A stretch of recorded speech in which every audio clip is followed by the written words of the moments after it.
Assalamualaikum warahmatullahi wabarakatuh. Salam sejahtera untuk kita semua. Pada kesempatan ini saya akan menjelaskan terkait konsep supply chain management, di mana tujuan daripada penjelasan materi kali ini adalah agar mahasiswa memahami bagaimana konsep supply chain management itu sendiri dan kemudian bagaimana SCM diterapkan. Kemudian saya ingin menjelaskan mengapa kita perlu mempelajari supply chain management.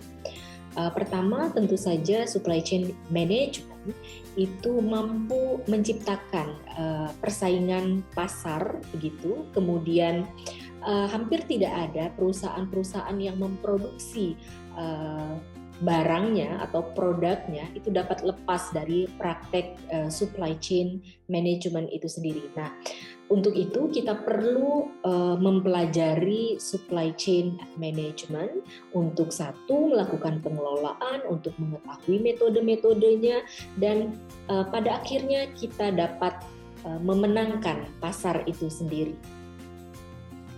Sekarang kita akan membahas tentang definisi supply chain management. Namun sebelum membahas definisi daripada SCM, kita perlu melihat ada dua variabel atau kata penting dalam SCM, yaitu supply yang artinya pasokan dan chain yang artinya rantai. Nah, pada dasarnya jika kita berbicara tentang supply chain management, tidak akan lepas daripada berbicara tentang rantai pasokan barang, di mana barang tersebut mengalir dari hulu ke hilir sebagai sebuah rantai mengikuti sejumlah pelaku atau pihak. Seperti dapat kita lihat pada slide bahwa dalam satu rantai supply chain dapat terdiri dari berbagai macam pihak atau pelaku ataupun organisasi, di mana masing-masing organisasi ini dapat berlaku di tempat yang berbeda ataupun negara dan benua yang berbeda, sehingga memungkinkan supply chain ini menjadi sangat kompleks dan panjang. Nah, untuk itu, untuk membuat masing-masing bekerja dengan baik, diperlukan metode, kecermatan, serta kerjasama yang baik pula antar pihak yang ada dalam rantai supply chain ini. Seperti dapat kita lihat pada slide ini bahwa ada beberapa pihak yang terlibat seperti supplier, manufacturer, distributor, retailer, dan kemudian customer. Dari supplier ke manufacturer ada aliran material di situ, dan kemudian dari manufacturer ke customer ada aliran produk gitu. Nah, supply chain management selain mengelola daripada material flows, juga mengelola financial dan information flows begitu, di mana information flow menjadi satu aliran yang sangat penting begitu dalam supply chain management. Aliran informasi ini menjadi sangat penting dalam pergerakan barang.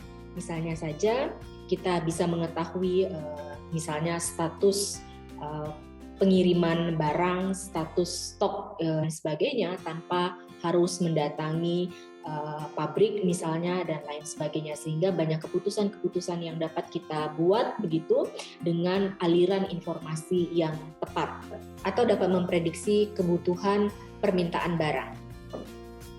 Secara detail untuk memahami supply chain network, kita bisa melihat bagaimana masing-masing pihak begitu terlibat dari hulu ke hilir yang seperti telah dijelaskan sebelumnya, di mana jika kita lihat bersama begitu di tengah-tengah ini ada enterprise atau manufacturer yang mana menghasilkan produk begitu yang akan didistribusikan ke customer hingga ke customer. Nah, kita juga dapat lihat bagaimana enterprise disuplai oleh beberapa supplier. Kita lihat ada beberapa tier yang ada di situ. Tentu saja ini amat sangat tergantung pada jenis daripada produknya begitu.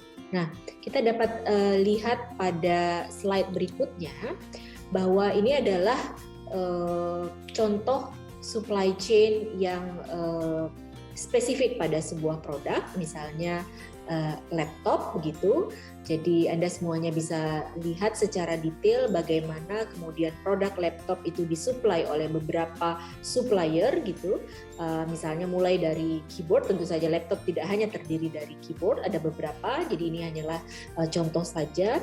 Ada kemudian plastik granulate ya dan seterusnya. Dan kemudian hingga ke tangan customer. Nah, dapat kita lihat dari pemaparan terkait konsep supply chain management dapat disimpulkan definisi daripada supply chain management berdasarkan pendapat para ahli yang bisa kita lihat bersama. Salah satunya bahwa supply chain management adalah sebuah jaringan organisasi yang saling terhubung dan bergantung satu dengan yang lainnya dan bekerja bersama-sama untuk mengontrol, mengelola, memperbaiki flow daripada material dan informasi dari supplier ke end customer.